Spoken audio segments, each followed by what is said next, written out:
Boa noite, irmãos.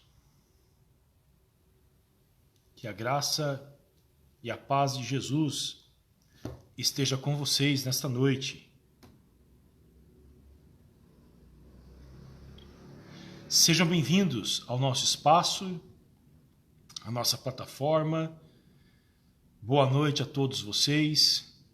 Que a graça preciosa de Jesus possa alcançá-los nesta noite. Eu aguardo com expectativa o feedback de vocês em relação ao som e também à imagem, tá bom? Nós estamos hoje transmitindo aqui da nosso espaço e eu não sei como que está a imagem e também o som. Se vocês puderem me dar um feedback, eu ficarei grato. Mas enquanto isso, cumprimento o Wellington, o Rodrigo, a Eliane, minha esposa. Um beijo, Li, um beijo, Alicia, um beijo, Thomas.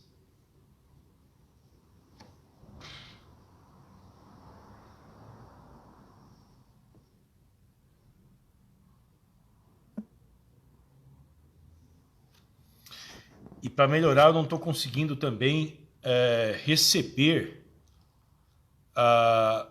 mensagens aqui pelo meu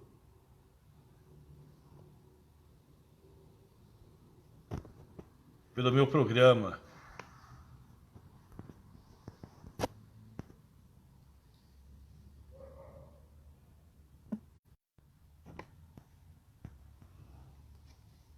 Eu não sei por que eu não consigo mais visualizar as mensagens aqui que vocês enviam. Eu vou tentando arrumar.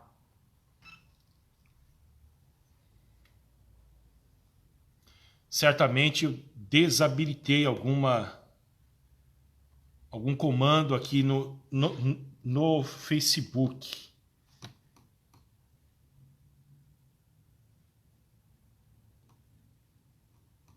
Por favor.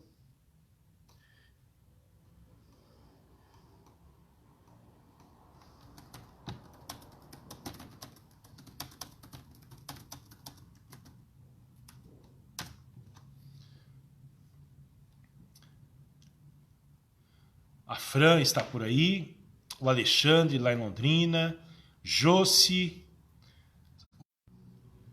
Que Deus abençoe a vida de vocês. Saudade, Josi.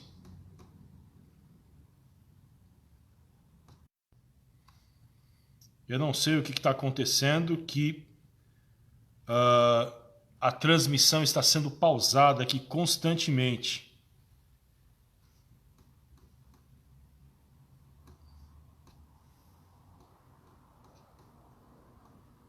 Algum problema com a internet.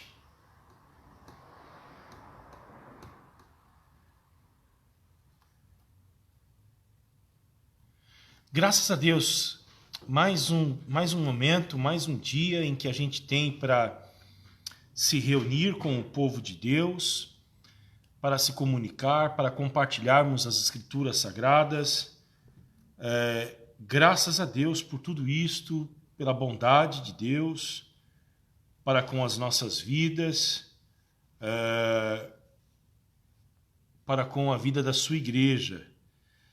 Nós vamos orar, queridos, e eu convido você agora, aonde você estiver, como você estiver, se você tiver condições de elevar o seu pensamento a Deus em oração e orar junto comigo nesse instante em que nós iremos estudar as Escrituras Sagradas e iremos rogar para que o Espírito Santo de Deus nos abençoe. Nós temos tantas demandas, tantos desafios. Essa semana recebemos a notícia de uma pessoa próxima, o seu Mário, a sua enfermidade. Eu não tenho maiores informações de como que está o seu atual estado de saúde, mas todos nós temos as nossas demandas internas, as nossas necessidades. Então é um momento da gente orar e buscar a Deus. Cumprimento você, cumprimento toda a sua família. Orar pelo sogro da Fran, papai do Alexandre, que está doente e também precisa das nossas orações. Fran, transmita meu abraço ao Alexandre, transmita meu abraço ao seu sogro também, tá bom?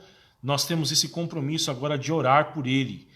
Se você puder, Fran, por gentileza, me faça lembrar o nome do seu sogro, tá bom? Nós vamos, queridos, nesse instante, orar. Pai querido, te damos graças mais uma vez por mais um dia que o Senhor nos dá. Te damos graças porque o Senhor é bom. Sua bondade, ela permanece para sempre. Ela não se esgota. Te damos graças, Senhor, porque podemos presenciar com as nossas próprias vidas a bondade diária do Senhor para conosco. Oramos nesta noite, rogando a tua bênção sobre o Senhor Mário, Dona Suzy, para que o Senhor possa alcançá-lo, para que o Senhor possa derramar sobre ele bênçãos sem medidas e possa surpreender médicos e também a família com, ó Deus, a sua recuperação rápida, milagrosa. Pedimos para que o Senhor abençoe as nossas famílias. Pedimos para que o Senhor alcance as nossas casas. Pedimos para que o Senhor derrame sobre nós do poder do Espírito Santo para nos conceder forças para vivermos esses dias maus. Pai Santo, aqueles que estão desanimados espiritualmente, conceda-lhes a dádiva preciosa de um renovo espiritual. Aqueles, ó Deus, que estão indiferentes, frios, que haja, Senhor, despertamento nas suas vidas para as coisas excelentes, as coisas do alto, de onde está o nosso Senhor e Salvador Jesus Cristo. Senhor, nós oramos pelo nosso país, oramos pelas instituições do nosso país, judiciário, legislativo e executivo, oramos pela vida do nosso prefeito local, oramos pelos nossos vereadores, lembramos de todos os comerciantes de Balneário Camboriú, lembramos, ó Deus, dos empresários, dos profissionais liberais. Pai, lembramos daqueles que trabalham no serviço público de saúde, os nossos hospitais. Ó Deus, o número diário de novas pessoas que testam positivo aumenta, como também a utilização das UTIs. Nós pedimos, tenha misericórdia de nós, nos ajude, ó Deus, cure, restaure famílias, pessoas que estão, Senhor, vivendo este drama deste vírus. Pedimos aos desempregados, pedimos àqueles que estão desesperados em busca de um emprego, de um trabalho. Senhor, esteja com a gente, nos abençoe. Faça prosperar, ó Deus, o trabalho das nossas mãos. Multiplicar o pão na casa daquele que não tem. Ó Deus, e também nos dê, Senhor, de uma maneira significativa, coração generoso e disposto a ajudar os necessitados e carentes. É a minha oração, Senhor, em nome de Jesus. Amém. Quero convidar você, queridos, a abrir a sua Bíblia no livro de Atos dos Apóstolos, capítulo de número 17 e o versículo de número 16, tá bom? Atos dos Apóstolos 17 e 16, o texto de hoje em que nós iremos estudar, continuando aí a nossa caminhada no livro de Atos dos Apóstolos. Capítulo 17 e o versículo de número 16, tá bom? O texto de hoje é o famoso texto clássico que narra a experiência do apóstolo Paulo na cidade de Atenas, na Grécia. Paulo esteve, a história do apóstolo Paulo esteve ligada às 3 maiores centros religiosos, centros do mundo antigo. Paulo foi criado no centro religioso do mundo, que é Jerusalém. Paulo morreu no centro político do Império Romano, que é a capital Roma. Paulo pregou na capital intelectual do mundo, que é Atenas. E hoje nós vamos ver, seguindo a trajetória do nosso estudo bíblico, como que foi essa experiência do apóstolo Paulo no centro intelectual do mundo antigo, a cidade de Atenas. Seria comparado a Oxford, Harvard, Cambridge, Yale.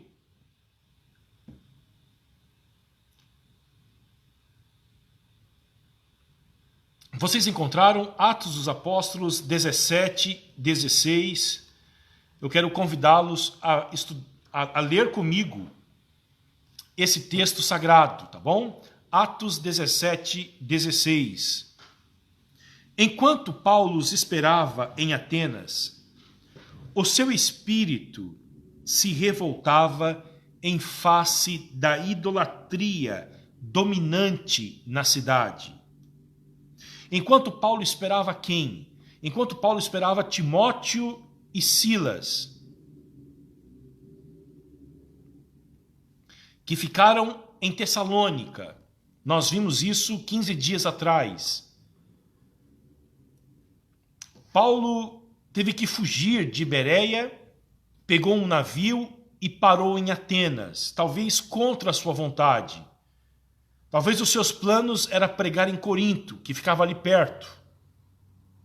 Mas ele parou em Atenas, essa cidade tão proeminente. Eu volto a repetir, a capital intelectual do mundo antigo, berço da filosofia, cidade de Sócrates, Platão, Aristóteles. E Paulo está aguardando a chegada de Timóteo e Silas. E certamente havia muito o que explorar nessa cidade, berço da arte, da música, da escrita, da poesia. Qualquer pessoa ficaria encantado e impressionado com todo o valor artístico que havia em Atenas. Mas não é isto o que impressiona o apóstolo Paulo, de maneira nenhuma. Ele fica revoltado. Isso porque ele viu algo em Atenas, revoltado com a idolatria que havia ali. No berço intelectual do mundo, era também o berço idólatra do mundo. A história diz que havia 30 mil estátuas a deuses na cidade de Atenas. Você pode imaginar o que é isto? 30 mil estátuas aos deuses diversos em uma só cidade. Um escritor romano dizia que era mais fácil você encontrar um deus em Atenas do que encontrar um homem por lá. Paulo olha toda essa realidade de superstição, de culto aos ídolos, e a sua reação não é a indiferença, a sua reação é a revolta. O texto diz, a minha tradução diz que ele se revoltou com aquilo que ele viu. Essa palavra revoltar no grego é de onde vem exasperar. É uma ira profunda. E por que Paulo ficou irado com aquilo que ele viu em Atenas? Ele ficou irado por causa do seu zelo profundo pela glória de Deus. Um zelo profundo por ver Deus ser tratado com tanto desdém pelos homens, por ver Deus ser tratado com tanta indiferença. E, na verdade, um desdém, uma ira por ver Deus ser comparado a imagens que os homens constroem. Então ele se revolta com aquilo que ele vê. Paulo, como um bom judeu, levava muito a sério o nome de Deus. E você sabe que na oração do Pai Nosso, uma das coisas que nós pedimos é pela santificação do nome de Deus, santificação do caráter de Deus. E quando nós vemos, às vezes, o nome de Deus ser profanado, às vezes a nossa reação não é ter este zelo, esta revolta, esta indignação profunda. Mas foi isso que aconteceu com o apóstolo Paulo. Foi isso que o motivou. Ele se revoltou ao ver a superstição e a idolatria de Atenas. E, diante disto, o apóstolo Paulo, que não ficou impressionado com a arte, com a filosofia, mas ficou revoltado com a idolatria, ele faz algo, queridos. E o que Paulo faz? Olha só. Por isso, versículo de número 17, falava na sinagoga. Por isso falava, por isso pregava, por isso anunciava, por isso proclamava. E ele faz isso, ele começa a pregar. O que seria para Paulo uma viagem de turismo na capital intelectual do mundo? É uma oportunidade para falar de Jesus. Porque diante da idolatria que há no mundo, a igreja é chamada para anunciar o único Deus, o verdadeiro Deus. E é isto que o apóstolo Paulo faz. Olha só, versículo 17, ele falava, o primeiro lugar em que ele se dirigiu para falar foi a sinagoga judaica. Seguindo o seu costume, ele procura os judeus e vai falar de Jesus Cristo aos judeus. E ele faz isso procurando os judeus e os gentios piedosos que frequentavam a sinagoga. E ele, não obstante, ele vai para o mercado público, ele vai para a praça pública de Atenas, lugar de pessoas comuns, de pessoas, de comerciantes, de vendedores, de camelôs. E ali, todos os dias, nós não sabemos quantos dias Paulo passou em Atenas, mas todos os dias, com as pessoas em que ele se encontrava, ele falava também. Ele não perdia a oportunidade. Surgiu alguém interessado em conhecer sobre a verdade de Deus, não importa onde Paulo estava, se era numa sinagoga no sábado ou durante a semana no mercado público, talvez vendendo as suas tendas, com quem ele se encontrava, ele falava sobre o evangelho de Jesus Cristo. E há mais dois grupos de pessoas. Olha o que o texto diz no versículo 18. E alguns dos filósofos epicureus e estoicos. 4 grupos de pessoas puderam ouvir Paulo: judeus e gentios piedosos que frequentavam as sinagogas, as pessoas comuns na praça da cidade e também a classe intelectualizada de Atenas, os filósofos epicureus e estoicos. 2 grupos, 2 escolas filosóficas diferentes. Deixa eu falar rapidamente para vocês. Os epicureus, eles ensinavam que existia um Deus, mas esse Deus não se relacionava com os seres humanos. Esse Deus vivia na sua esfera celestial sem nenhum tipo de contato, nenhum tipo de interação com a raça humana. E o propósito supremo da vida para os seres humanos era aproveitar ao máximo a existência, e havia um lema para os epicureus. E qual era esse lema? Procure ser feliz. Procure encontrar prazer na vida. Eu não sei se você consegue identificar ecos desta escola filosófica hoje, 2000 anos depois, no meio da nossa sociedade. Não existe Deus, não, pode existir, talvez esse Deus exista, mas ele não se relaciona conosco, e o propósito supremo da vida é ser feliz. Portanto, para os epicureus, a máxima da vida, a máxima da existência é procurar ter prazer e ser feliz. Os estoicos já eram diferentes. Eles acreditavam que tudo era Deus e Deus era tudo. É uma espécie de panteísmo, tudo é Deus.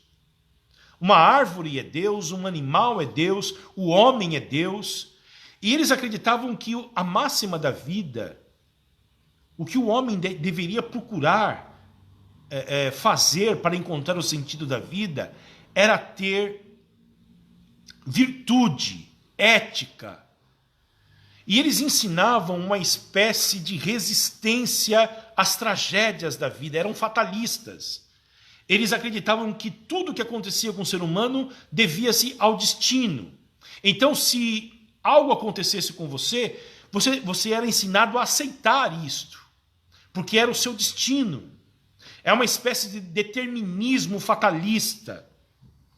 Duas escolas filosóficas distintas, que escuta o apóstolo Paulo. E o que Paulo fala com eles? Paulo fala sobre Jesus e a ressurreição.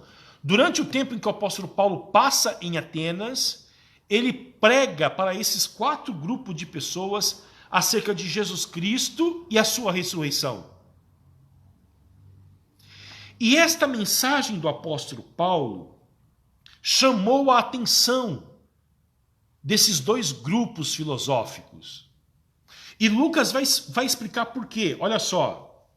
E alguns dos filósofos epicureus e estoicos, versículo de número 18, discutiam com ele, havendo quem perguntasse: que quer dizer esse tagarela? Eles chamam Paulo de tagarela. Essa palavra tagarela, no grego, significa filósofo de segunda categoria.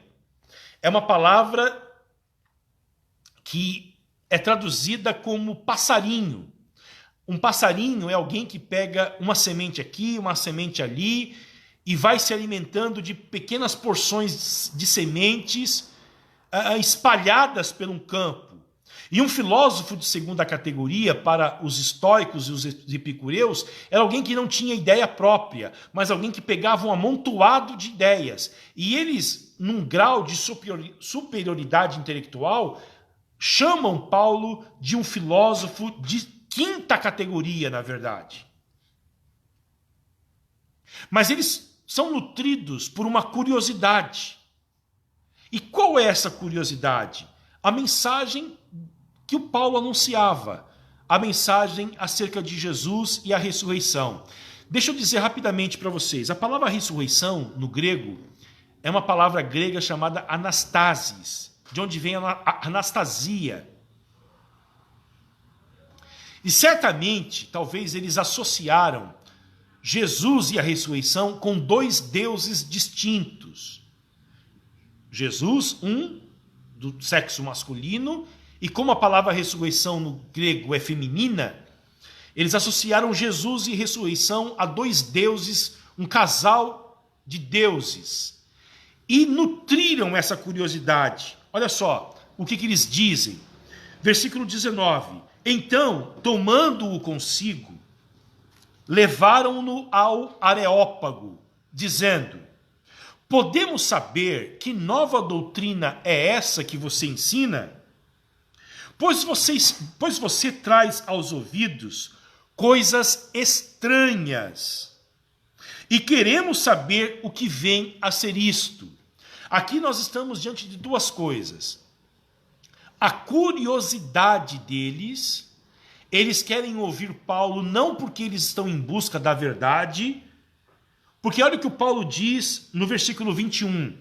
Acontece que todos os de Atenas e os estrangeiros residentes não se ocupavam com outra coisa senão dizer ou ouvir as últimas novidades. Era uma sociedade, era uma cultura que estava em busca de uma novidade, de uma ideia nova. Eu acho que isso aconteceu com eles lá em Atenas. Isso não acontece mais conosco. Então a primeira coisa, a curiosidade deles é uma curiosidade para compreender algum ensino novo. E a outra questão que chama atenção para todos nós aqui é que nós estamos diante de um público e o Paulo se deparou com um público que nunca teve contato com a Bíblia. Um público que nada sabia sobre Abraão, sobre Isaque e sobre Jacó. Nada. E como é que nós vamos falar de Jesus para as pessoas que estão à nossa volta, que nada sabem sobre Jesus, que nada conhecem sobre Jesus, que nunca pegaram a Bíblia na mão? Aqui em Balneário Camboriú, a pandemia atrapalhou, mas eu me reunia para estudar a Bíblia com uma pessoa que nunca antes na sua história tinha tido contato com a Bíblia. Uma pessoa que eu tive que explicar para ela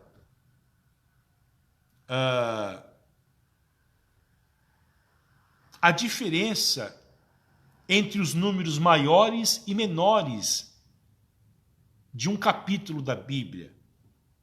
Explicar o que é capítulo, o que é versículo. Uma pessoa que não sabe nada sobre Trindade, sobre Israel, Davi. Sabe quem é Davi porque ele conhece a história do Davi e Golias. Mas ele não sabe nada do que está envolvido sobre a história de Davi e Golias. E Paulo se depara com um público idêntico. E o que ele faz? Ele vai pregar. E talvez seja um dos sermões mais extraordinários que nós temos registrados. As pessoas que vão à Grécia, até hoje, tem no Areópago uma pedra escrita com o sermão transcrito em letra grega, palavra por palavra, deste sermão do apóstolo Paulo. Se um dia vocês forem à Grécia, vocês poderão conhecer esta bela cidade, conhecer o Areópago. Areópago é o lugar onde havia as discussões filosóficas, e vão ver o local onde o Paulo prega para esses filósofos. E o que nós temos aqui é um discurso condensado, é um resumo que Lucas faz, certamente, porque no Areópago não havia espaço para discursos de 2 minutos. Certamente Lucas resumiu bastante aquilo que Paulo falou para os filósofos epicureus e estoicos. E nós vamos ver pelo menos 8 coisas rapidamente que Paulo fala para esses homens, como que Paulo prega para um público que nunca foi na igreja, para um público que nunca teve contato com a Bíblia, para um público que é alheio à história de Israel. como que Paulo prega para essas pessoas. Vamos ver? Atos dos Apóstolos, capítulo 17, versículo de número 22. Tá bom? Olha só. Então Paulo, levantando-se no meio do Areópago, disse: Senhores atenienses, percebo que em tudo vocês são bastante religiosos. Não havia ateísmo em Atenas. Como não existe ateus, queridos? Pode ser que o homem não adore o Deus da Bíblia, o Deus revelado em Jesus Cristo, mas ele vai adorar outra coisa. A Bíblia desconhece a realidade da idolatria, do ateísmo. O homem adora algo. Pode ser nas tribos remotas do Amazonas, você vai ver os homens adorando lá a árvore,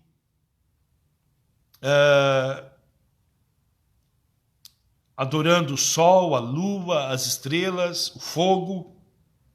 E se você for ao campus universitário do mais sofisticado, você vai ver intelectuais que dizem não acreditar no Deus da Bíblia, no Deus que se revelou na pessoa bendita de Jesus Cristo. Mas esse homem adora o corpo, a razão, o intelecto, o dinheiro. E os homens são religiosos.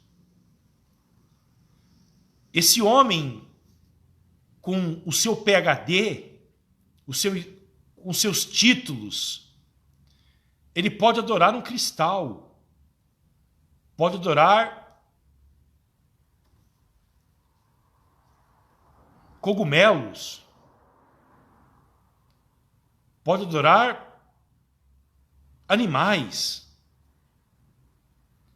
e cultuar esses seres, porque o ser humano é um ser humano, é alguém religioso. Então Paulo fala da religiosidade dos atenienses.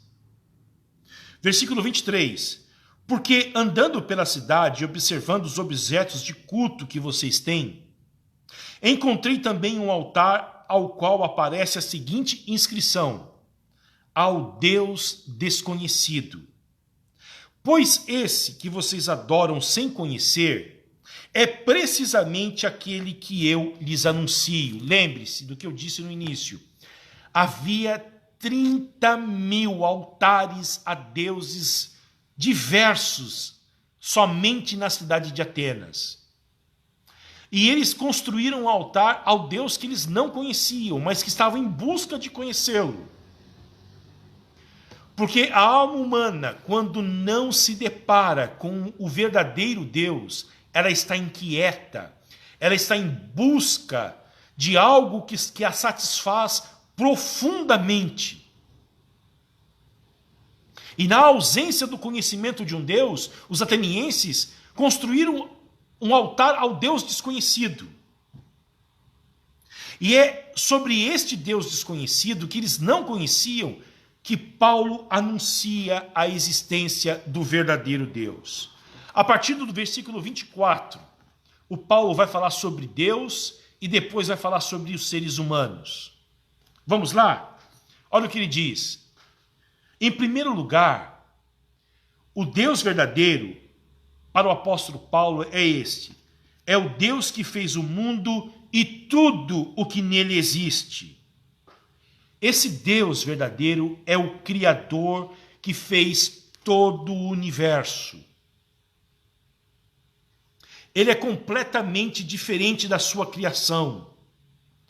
Nós não estamos aqui por causa de um acidente cósmico. Nós não estamos aqui por causa de uma explosão aleatória sem sentido. Houve alguém que criou todas as coisas, as visíveis e as invisíveis. Então Paulo começa para este público que não conhece a Bíblia, em Gênesis 1:1, falando sobre a criação de Deus. Existe um Criador. A segunda coisa que Paulo vai falar é que esse Criador é soberano sobre a sua criação. Olha só, sendo ele Senhor do céu e da terra. Há tanta inquietação dos homens sobre Deus justamente por causa disto, porque eles não querem que Deus seja Senhor. Mas Paulo afirma que Deus, Criador, ele não se ausenta da sua criação, mas ele continua agindo, governando tanto os céus quanto a terra. Nesses dias de pandemia, nesses dias de colapso do sistema de saúde, nesses dias de tantas dificuldades em que nós estamos enfrentando, você precisa saber disto, guardar isto no seu coração.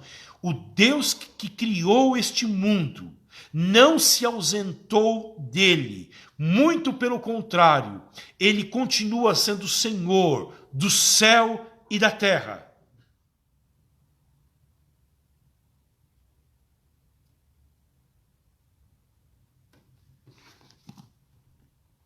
Terceiro lugar, Paulo fala sobre eu vou citar esta palavra para vocês. Paulo fala sobre a seidade divina. Este Deus, Criador, que é Senhor do céu e da terra, ele não precisa de nada que nós, seres humanos, temos. Por quê? Olha só.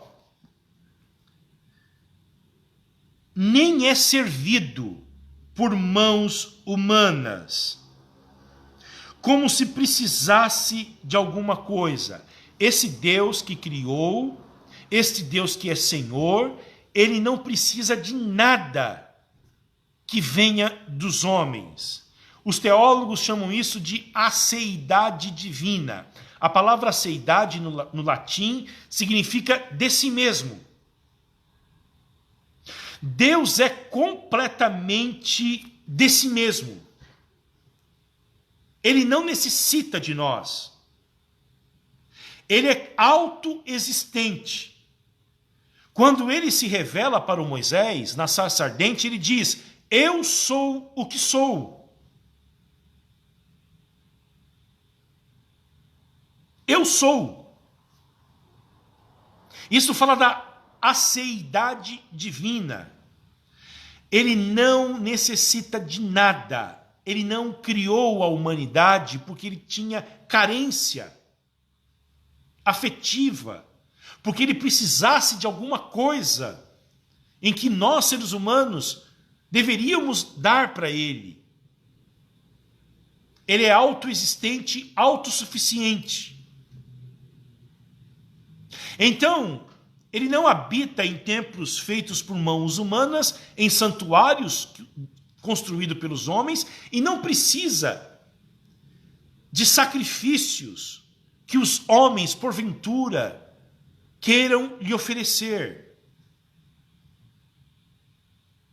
Ele é o único que não precisa de nada.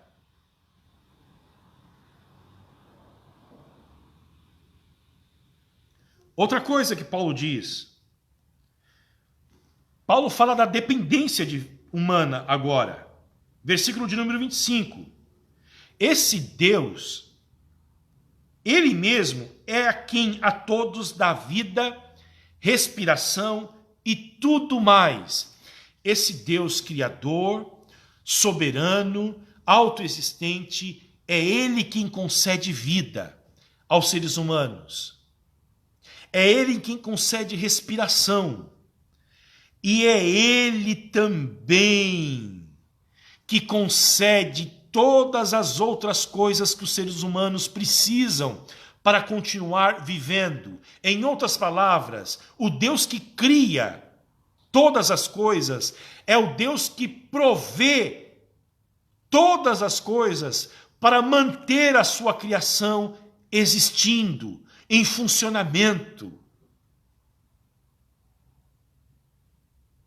nesses dias de crise, em que a morte está tão perto de nós, em que o desemprego, as crises econômicas assolam e podem preocupar o seu coração, você precisa lembrar-se disto, de que o Deus que criou é o Deus que mantém a sua criação. É o Deus que dá respiração aos homens, que dá vida aos homens e oferece aos homens tudo o que os homens precisam para manter-se vivo.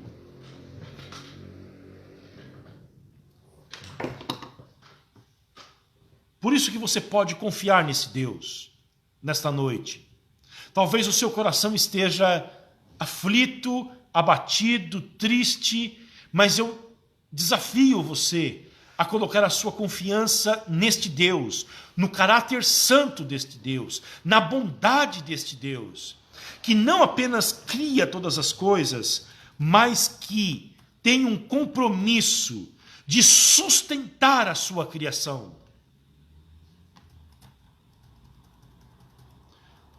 Nele nós vivemos, movemos e existimos.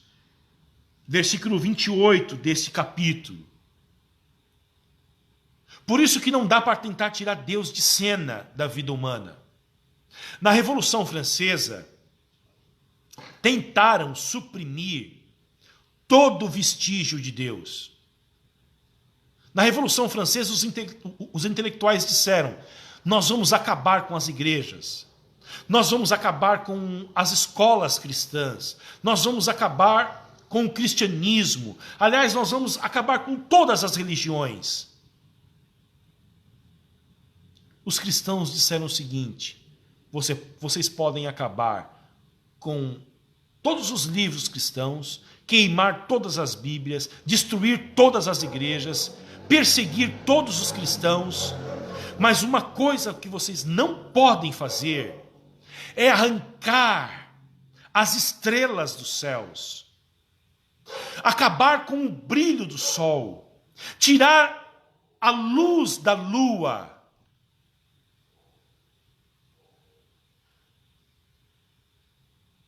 e tentar acabar com a vida humana, porque toda vida, toda a criação reflete a existência deste Deus. O Deus que criou o mundo está profundamente envolvido com o nosso mundo. Ele fez uma aliança conosco. E Ele não vai deixar de sustentar a sua criação. Que isto conforte o teu coração. Versículo de números. A quinta coisa, na verdade, que Paulo fala sobre Deus, é isto: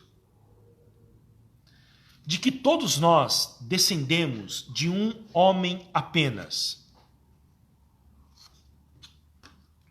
Versículo de número 26 de Atos 17. De um só homem fez todas as nações para habitarem a face da terra. Nesses dias de discussões raciais, está aqui o que Paulo fala: todos nós viemos de um só homem. A propósito, irmãos, racismo não é apenas crime, racismo é pecado. É um pecado contra o Criador, de você acreditar que é superior a alguém, por causa da cor da sua pele, por causa da sua etnia, porque nós todos viemos de um só homem.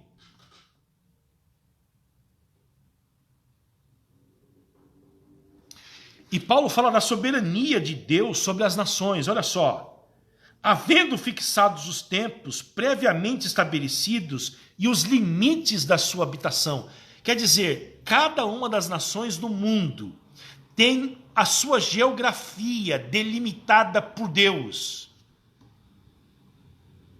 Eu vou repetir: Deus não tem nada a ver com os tiranos que invadiram outros países para aumentar o espaço territorial do seu país, mas todas as nações são delimitadas na sua geografia pelo próprio Deus. A bateria do meu telefone vai terminar. Deixa eu colocar um carregador aqui, irmãos.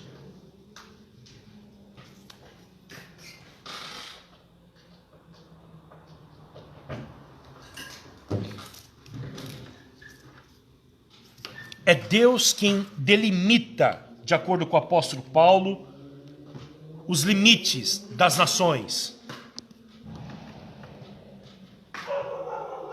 Sexto lugar, Deus criou o mundo e o sustenta com uma finalidade. Olha o que Paulo vai dizer. Versículo 27.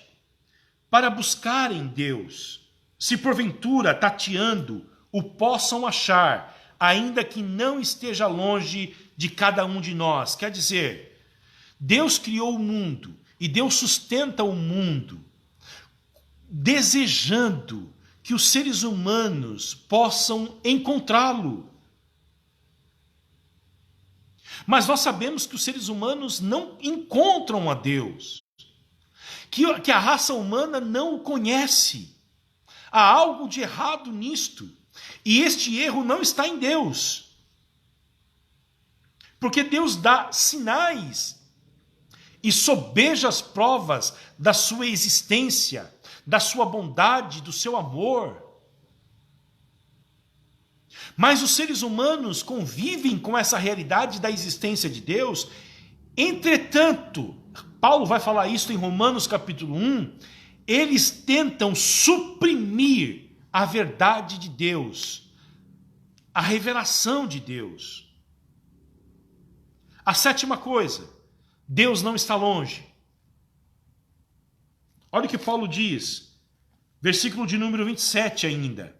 Ainda que não esteja longe, não há espaço para acreditar que Deus tenha se escondido de nós.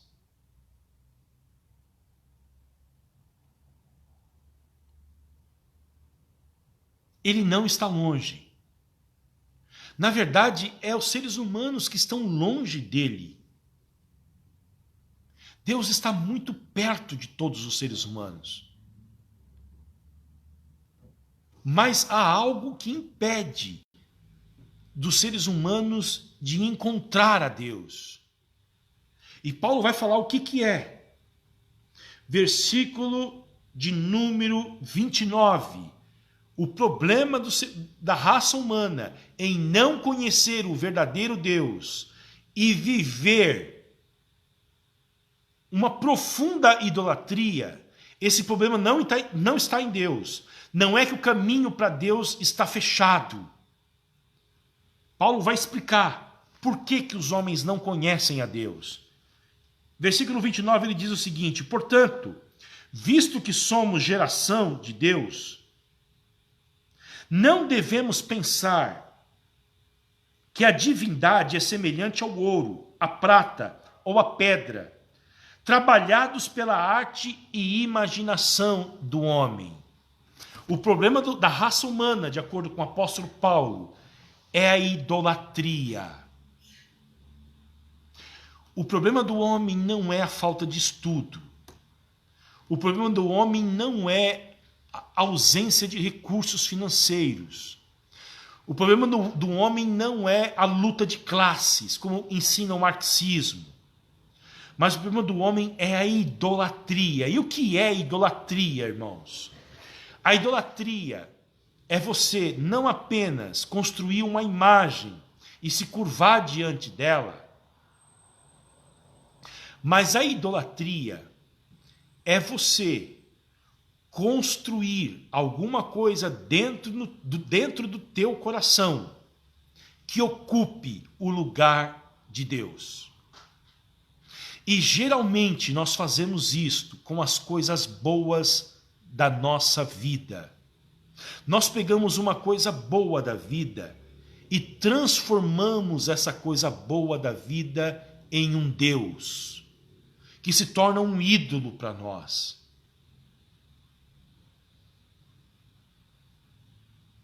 Um exemplo. Um casamento pode ser um ídolo. Se você acredita que a razão da sua vida é encontrar um grande amor,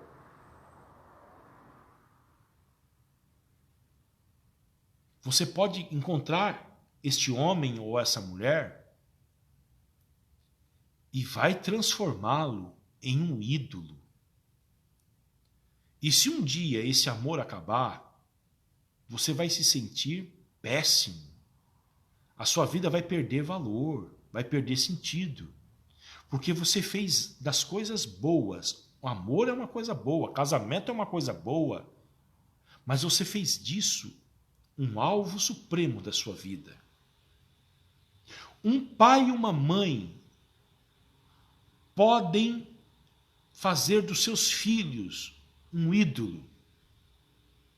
Filhos é uma coisa boa? Filhos é uma coisa maravilhosa. Eu não vejo a hora de voltar para casa e encontrar os meus lá. Um beijo para a Alicia. Um beijo para o Thomas. O papai ama muito vocês. Mas nós podemos transformar os nossos filhos em ídolos. Projetar a nossa felicidade na vida deles.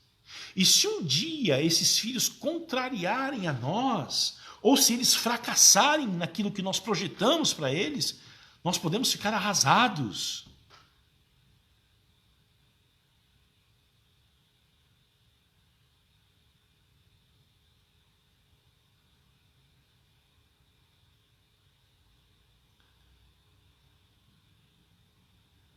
A idolatria é o problema do ser humano. João Calvino diz nas suas Institutas que o coração humano é uma fábrica de ídolos. Nós estamos sempre construindo esses ídolos dentro de nós.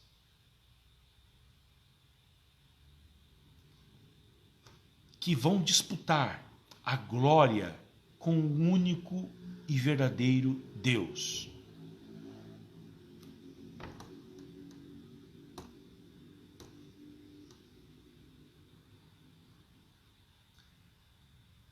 É isto. Paulo vai desafiar o seu público. Olha o que ele diz no versículo de número 30. Deus não levou em conta os tempos da ignorância, mas agora ele ordena a todas as pessoas, em todos os lugares, que se arrependam.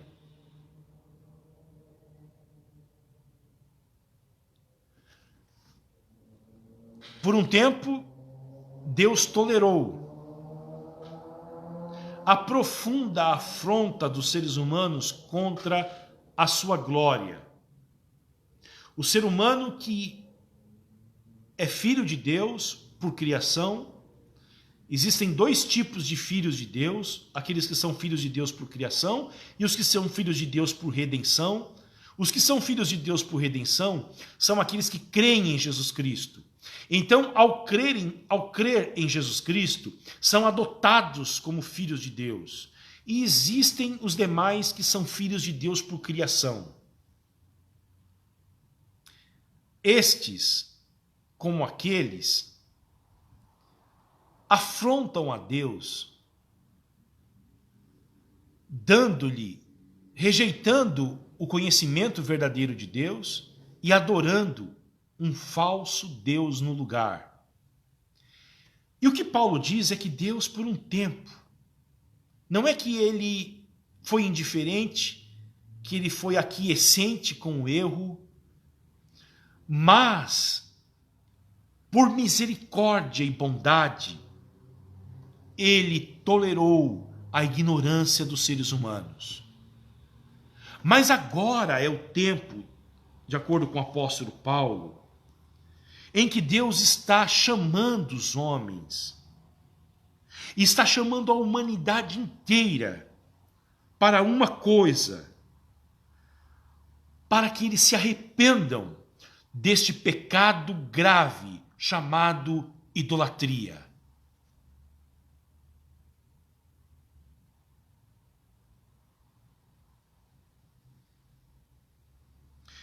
Ele está chamando toda a humanidade, todas as pessoas, para que elas se arrependam, para que elas mudem a maneira de pensar.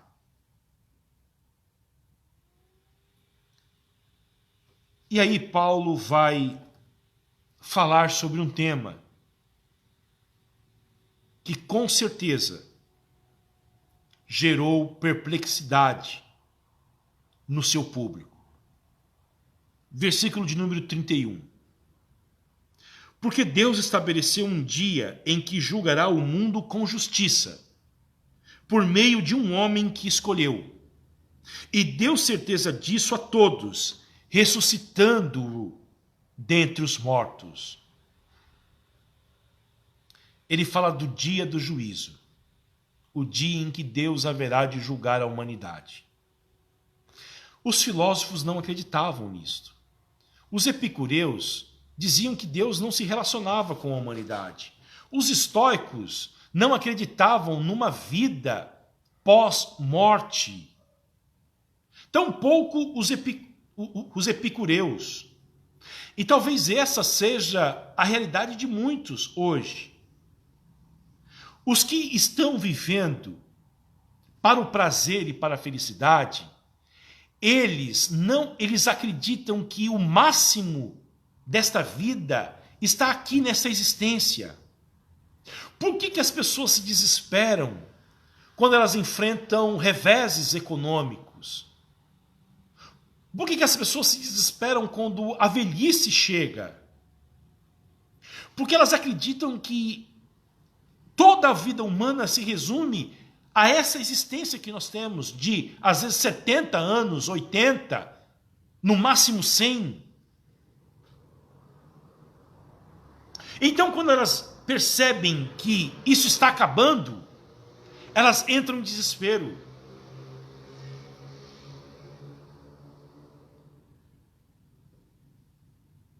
Mas existe algo além. Há um juízo. Há um momento em que todos os seres humanos terão que prestar contas diante de Deus. E Paulo não fica vermelho diante deste público que não acredita nisto. Se Paulo fosse pregar o evangelho no programa Encontro da Fátima Bernardes, ele não teria nenhum tipo de dificuldade de falar essas verdades duras que a sociedade pós-moderna não aceita. E qual é essa verdade? Da existência de um único Deus.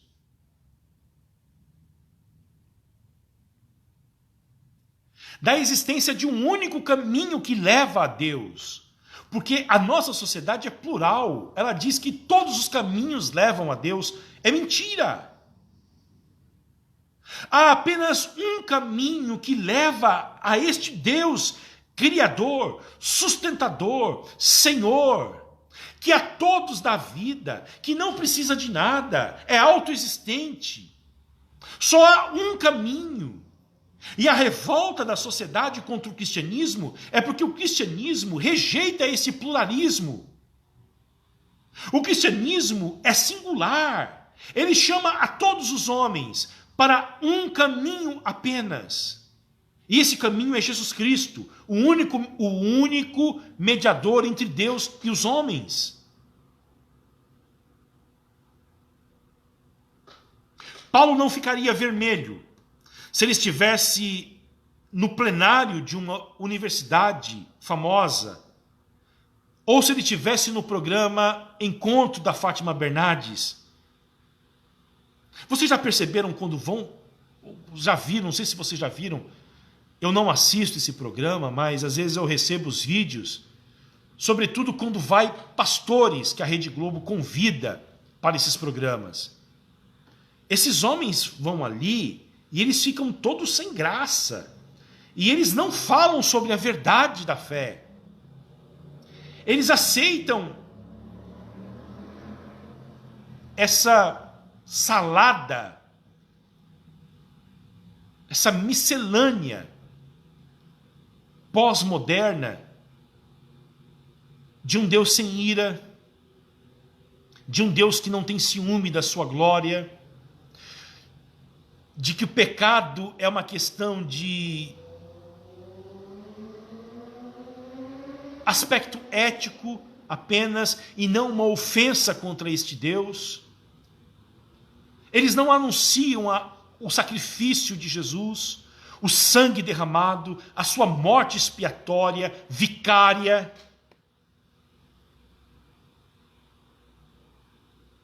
Paulo, se ele fosse em um ambiente como esse, ele não teria vergonha de falar de que haverá um juízo final. E olha o que Paulo fala sobre esse dia do juízo. Sobre o juízo final. Em primeiro lugar, olha só. Porque Deus estabeleceu um dia. Já tem um dia marcado para o juízo final.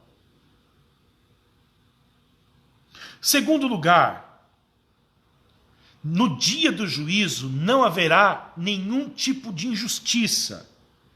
Porque neste dia vai haver um julgamento justo. O tribunal celestial não é injusto. O tribunal celestial não julga com parcialidade. O tribunal celestial não corrompe-se diante da grandeza do homem. E também não executa o rigor da lei para os menos favorecidos. O juízo de Deus será justo. Em terceiro lugar, Deus já estabeleceu o juiz do juízo final. E quem é esse juiz? Olha o que o texto diz. O juízo acontecerá por meio de um homem que ele escolheu. E deu certeza disso a todos, ressuscitando-o dentre os mortos. Jesus Cristo será o juiz do juízo final. Então Paulo dá um conceito de história ao seu público. Ele começa na criação. Ele explica por que as coisas deram errado, pecado, idolatria. Ele fala da redenção em Jesus Cristo, da ressurreição dentre os mortos. E ele fala do futuro, que é o dia do acerto de contas de Deus, o dia do juízo final. Quais foram as reações à mensagem pregada pelo apóstolo Paulo? Para terminar, vamos ver. Versículo 32. Quando ouviram falar de ressurreição dos mortos, uns zombavam e outros disseram: a respeito disso, ouviremos você em outra ocasião. A essa altura, Paulo se retirou do meio deles. Houve, porém, alguns homens que se juntaram a ele e creram. Entre eles estava Dionísio, o Areopagita, uma mulher chamada Dâmaris, e com eles mais algumas pessoas. A reação à mensagem é tríplice. A primeira, zombaria.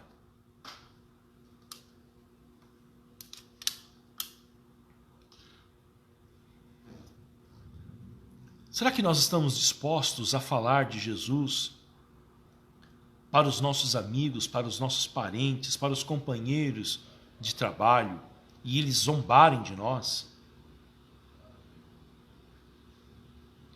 Paulo foi ridicularizado em Atenas por causa da mensagem que ele pregava.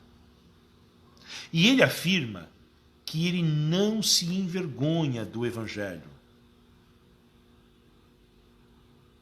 Não se envergonha. Porque o evangelho é o poder de Deus para a salvação de todo que crê. Mas há um grupo que ridiculariza, que zombam, que desprezam essa mensagem. Há um outro grupo que diz o seguinte: olha, é um papo muito estranho, ressurreição dos mortos, juízo final. Se nós tivermos oportunidade, nós vamos te ouvir futuramente. E em terceiro, houve poucas pessoas que creram no Evangelho, mas houve frutos, vidas alcançadas pelo Evangelho de Jesus Cristo na cidade de Atenas. Dionísio, um homem do Areópago, olha só, um filósofo. Ele foi alcançado pelo Evangelho. A história diz que ele se tornou o primeiro bispo de Atenas. E posteriormente ele foi martirizado pela sua fé. Em segundo lugar, uma mulher grega de alta posição, certamente, por causa do nome dela aqui. Quando aparece o nome de uma mulher na Bíblia, você pode ter certeza de que ela é importante. Damares.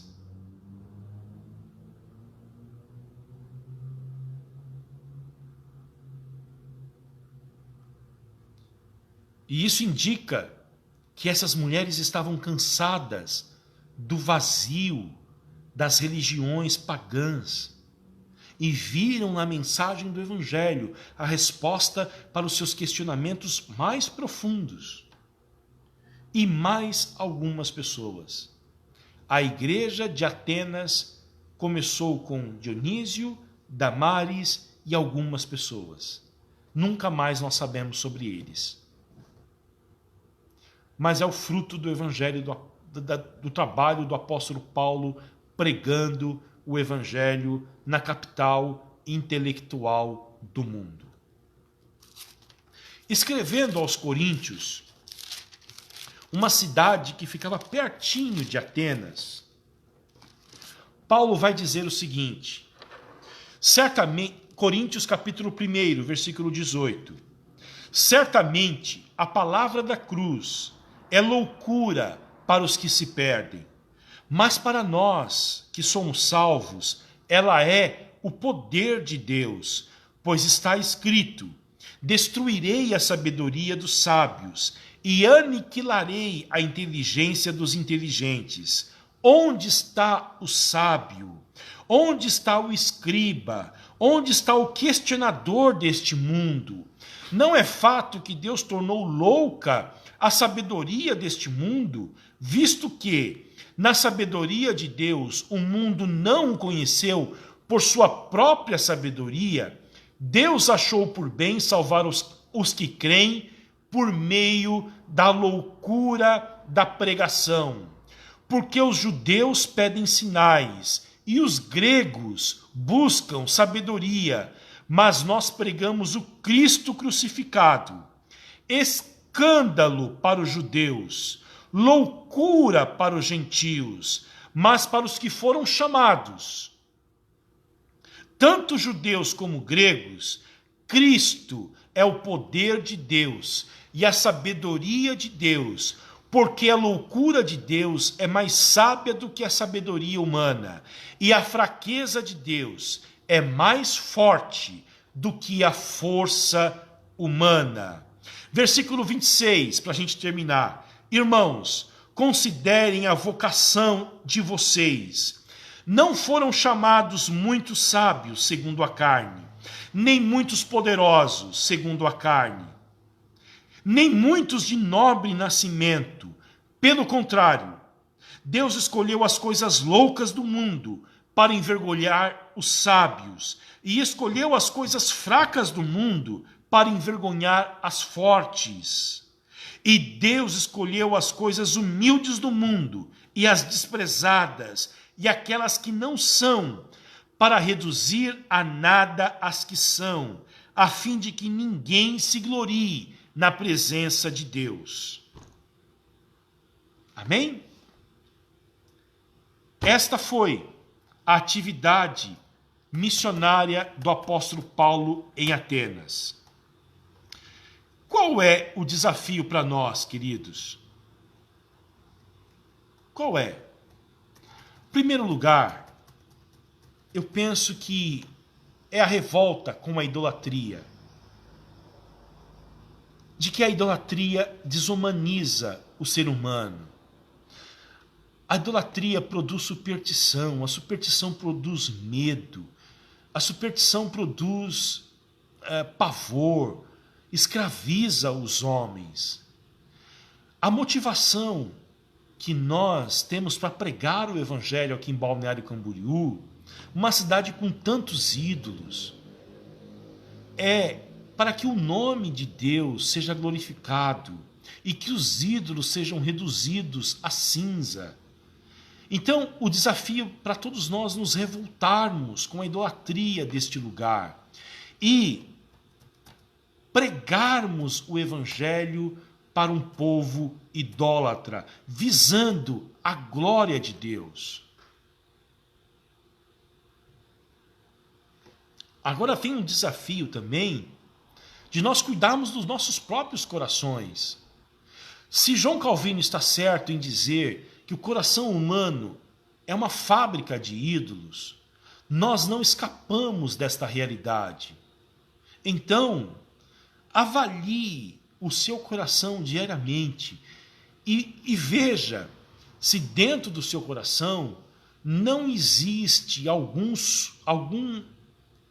alguma deidade menor que você colocou ali dentro e alimenta ela como a razão suprema da sua vida. Porque isto só vai te escravizar. Um ídolo é alguém que exige muito do seu adorador e lhe dá completamente, e lhe dá pouco. Eu vou repetir, um ídolo é alguém que exige muito, em contrapartida dá pouco.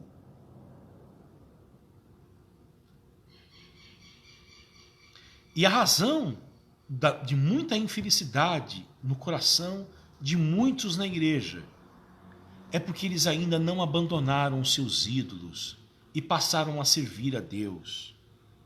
E você se tornará sempre refém dos seus ídolos. Estará sempre escravizados a eles. Mas a mensagem do Evangelho é uma mensagem redentora e transformadora. Jesus Cristo vem para nos libertar dos nossos ídolos, nos ensinar o caminho da verdade, o caminho do Deus verdadeiro e transformar o nosso coração em um coração que presta culto apenas a Deus. Amém? Que Deus nos abençoe.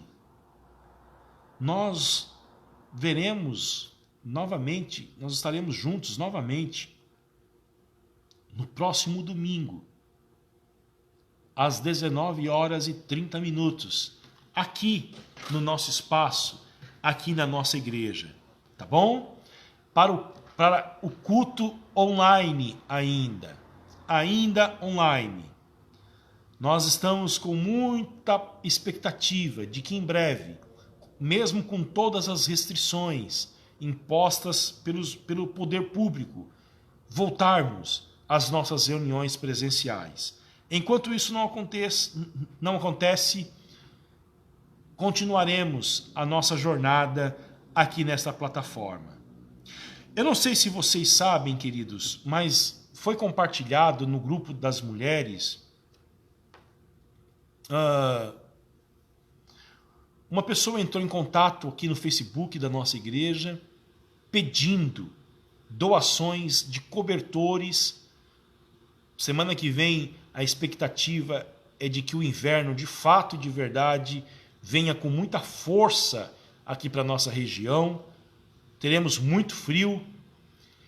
Então a pessoa pede doação de cobertores e também de roupas para crianças, tanto do sexo masculino quanto feminino, e criança de 5 anos de idade.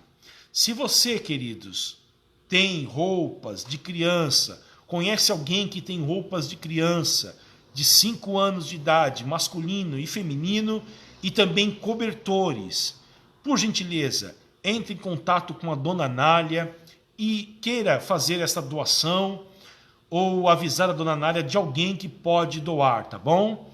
Vamos ajudar esta família que pede o socorro para a igreja. Nós não podemos despedir essas pessoas com as mãos vazias.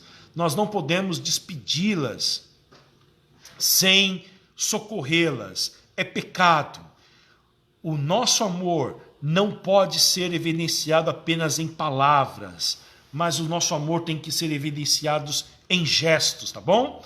Portanto, eu peço essa ajuda para os irmãos. Se vocês têm na casa de vocês alguma roupa de criança, sobretudo roupas de frio, e cobertores que vocês não usam mais, ou que você tenha um cobertor novo e queira doar para essa família, por gentileza, faça isso, procure a dona Nália, tá bom? Vamos orar e agradecer a Deus por mais este momento.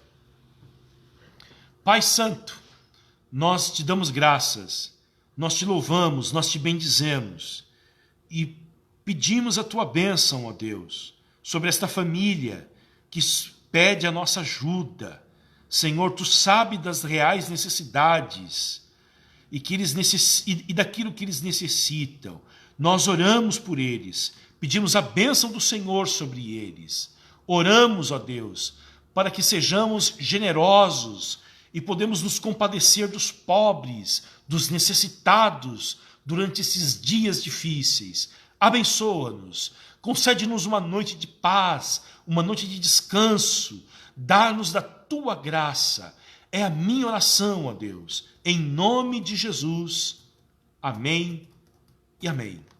Que Deus te abençoe, queridos, fiquem na bênção do Senhor. Precisando conversar comigo, eu estou atendendo aqui na igreja, no período da tarde, tá bom? Entre em contato, fale, não sofra sozinho, tá bom? Que Deus abençoe a sua vida, tenha uma boa noite em Cristo Jesus.